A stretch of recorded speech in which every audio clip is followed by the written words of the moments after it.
અને પછી તમે આ વાવેતરમાં બિયારણ સૌથી વધારે તમે કયું પસંદ કરો? આમ તમે કયું અનુકૂળ લાગ્યું વધારે? મગફળીમાં તો સાહેબ એવું છે કે અમને તો 32 નંબર સારું બ્રિટિશ બધી.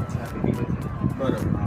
અને પછી આપણે દવા છાંટવાની વાત કરી તો સૌથી સારી તમને આમ દવા કઈ અનુકૂળ લાગી કે જ્યાં ઉત્પાદન લેવા માટે સાહેબ મારું કહેવાનું એવું થાય છે કે ફોલિક્યુડ દવા.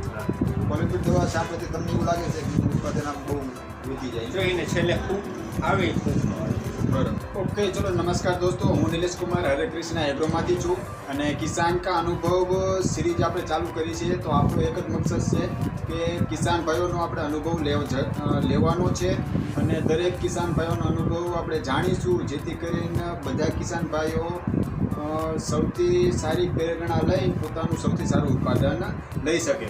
અને આપણી વચ્ચે એવા વનરાજભાઈ રાઘવજીભાઈ કાગડિયા જે ઉંબરડા ગામના છે, મૂળી તાલુકાનું ઉંબરડા ગામ, બરોબર, એમના અનુભવ વિશે આપણે જાણીશું. તો કેમ છો વનરાજભાઈ? મજામાં? સારું. હવે આપણે તમે છેલ્લા કેટલા વર્ષથી ખેતી કરો છો? સાહેબ આમ તો 20-22 વર્ષથી ખેતી કરું. છેલ્લા તમને 22 વર્ષનો ખેતીનો અનુભવ છે, બરોબર ને? અને 22 વર્ષનો અનુભવ છે તો 22 વર્ષમાં તમે આમ સૌથી વધારે વાવેતર તમે આમ શેનું કરો રીતે? અમે તો મગફળી એડાનું કરું પણ મગફળીનું બરોબર. મગફળીનું વાવેતર તમે સૌથી વધારે કરો, બરોબર ને? અને મગફળી વાવણીની પદ્ધતિ તમે શું અપનાવો? કેવી રીતે તમે વાવણી કરો? તમે વાવણીમાં તો એવું છે સાહેબ કે આપણે ખેતીને પહેલાં સારી રીતે ખેતી કરી શું આમ કેવી રીતે આમ ટ્રેક્ટરનો જ્યાં આમ સાધનનો ઉપયોગ કરીને તમે હળ મારીને રોટોમીટર મારી જ દેવાનું. હળ મારીને એવું લાગે 2 વાર મારી દેવાનું, બાકી થોડું મસ્ત થઈ જાય. બરોબર. અને પછી તમે વાવણી કરો? પછી એને એવું લાગે તો એકવાર વાવી પર નહીં, બરોબર. ઓરું મતલબ એકવાર ફુવારા અપાઈ દઈએ. બરોબર. પલાળીની જમીન. હા, વહેલી વાવી એટલે તાપ બહુ જોરદાર. હા હા હા. એટલે એકવાર પલાળી દઈએ, બરોબર. આખા ખેતરમાં એકવાર ફુવારા પાડી દઈએ. પછી કરીને થોડી વાર મેકતા જાય અને એકારે વાવી કરી નાખીએ. પછી એવી રીતે કોરવાડ કરીને ઉગાડવી અને કોરે વાવીને સીધું બાવીને ઉગાડવી. બરોબર. અને પછી તમે આ વાવેતરમાં બિયારણ સૌથી વધારે તમે કયું પસંદ કરો? આમ તમે કયું અનુકૂળ લાગ્યું વધારે? મગફળીમાં તો સાહેબ એવું છે કે અમને તો 32 નંબર સારું બ્રિટિશ બધી. બરોબર. અને જે વિષય ફાવે છે પણ એના કરતાં બેસ્ટ મને બીજી બધી લાગે. શું ડિફરન્સ તમને શું લાગે આમ? એમાં એવું છે કે બીજી બધીનો થોડો ભાવ ઓછો આવે પણ મને કાંઈ ના હારા ઉતારો વધારે આવે. ઉત્પાદન એનું વધારે. બરોબર. 23 કરતાં અમને એનું સારું લાગે. બરોબર. અને પછી એમાં ખાતર નાખવાનું થાય તો આમ ખાતર તમને સૌથી સારું અનુકૂળ કેવું લાગ્યું? ખાતર તો 2-3 પ્રકારના આવે છે પણ અમને તો સાહેબ સારામાં સારું ડીએપી આ બલવાન છે, સરદારનું આવે. ડીએપી સૌથી સારામાં સારું. હા, એ તો નાખવું.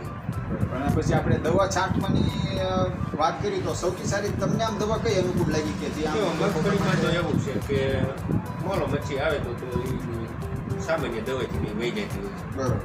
મગફળીમાં. હા.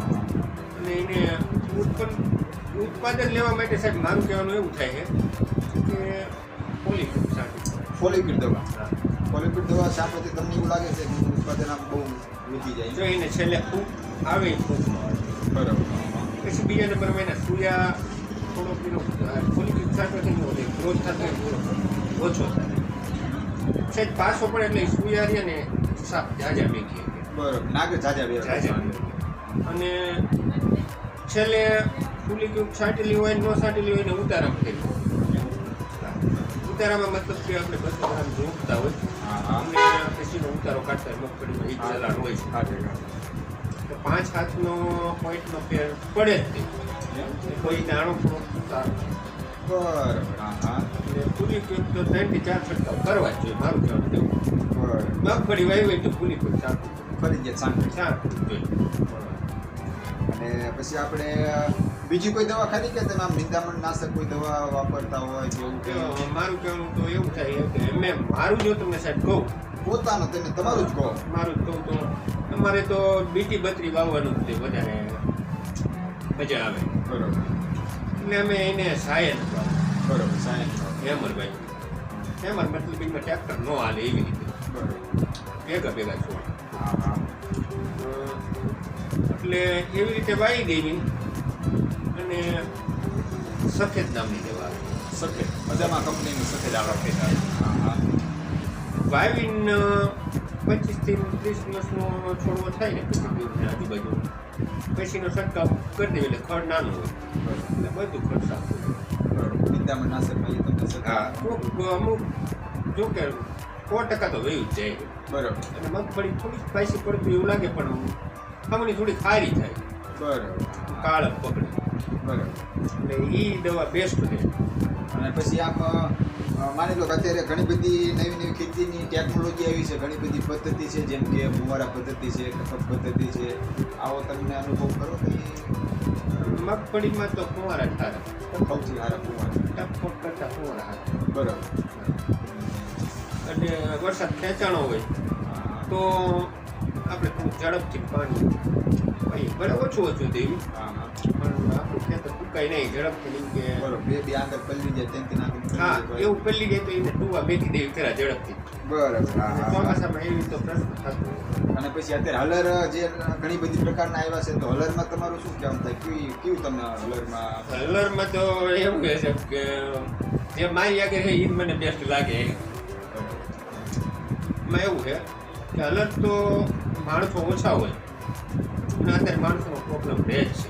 બરોબર. હા હા એ વખતે જાડી એવી થઈ ગઈ હોય માણસો મળતા નથી હા એટલે અત્યારે પાનું ભેગું થતું જાય હા હા અને મગફળી થતી જાય સીધું હાલ્યું જાય કાઢતું બરોબર.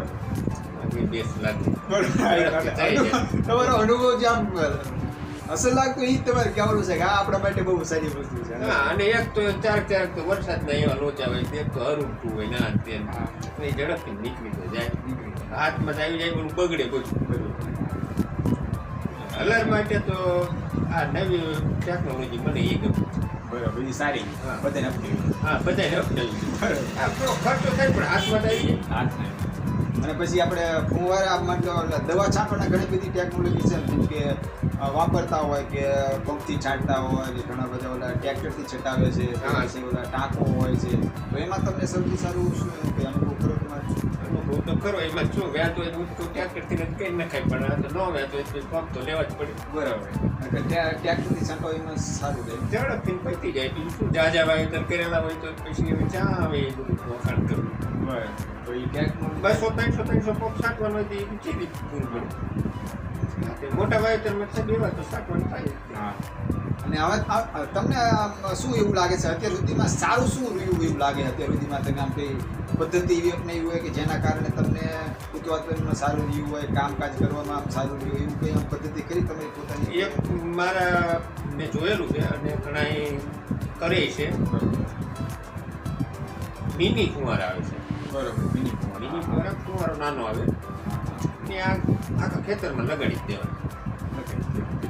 આપણે ટીપ ટપક લગાવી દીધી હા હા એમ લગાવી દેવાના હોય અને એ કોઈ જ ફેરવાના જ નહીં. જ્યારે વાવેતર કર્યું તે પીટ કરી દેવાના તે કાઢવા થાય છે પેલું કરવાનું બાકી વાલે જ ફેરવવાનું વાલે જ કહેવાય. એ કરવું જોઈએ. 30% ભાગ્યા દેવાય એના કરતાં 30% ખર્ચામાં ફુવારા કરી નાખ્યા હોય તો 2 સિઝનમાં મળી જાય એ કાયમનું થઈ જાય. હા. અને પાણી પાવાની પાણી પાવાની કંઈ માથાકૂટ નહીં. ફુવારા હોય ને ડામર વાવેલું હોય એટલે ટ્રેક્ટર રાખવાનું ને દવા છાંટ દેવાય વાત થાય પૂરી. ઝડપી કામકાજ બહુ. હા ઝડપી અને મારી પાછું એમાં પછી એ ફાયદો થોડું પાક હોય ને હા. પહેરવાની માથાકૂટ નહીં વાલ ફેરવી ગયા કાપી એક કલાક જાવ તો 1 કલાક, અડધી કલાક જાવ તો અડધી કલાક. અડધી કલાક વાલ જ ફેરવાના પૈસા ઈ બહુ તમારા માટે મારા માટે દિહારામાં મગફળી બેઠે. બરાબર.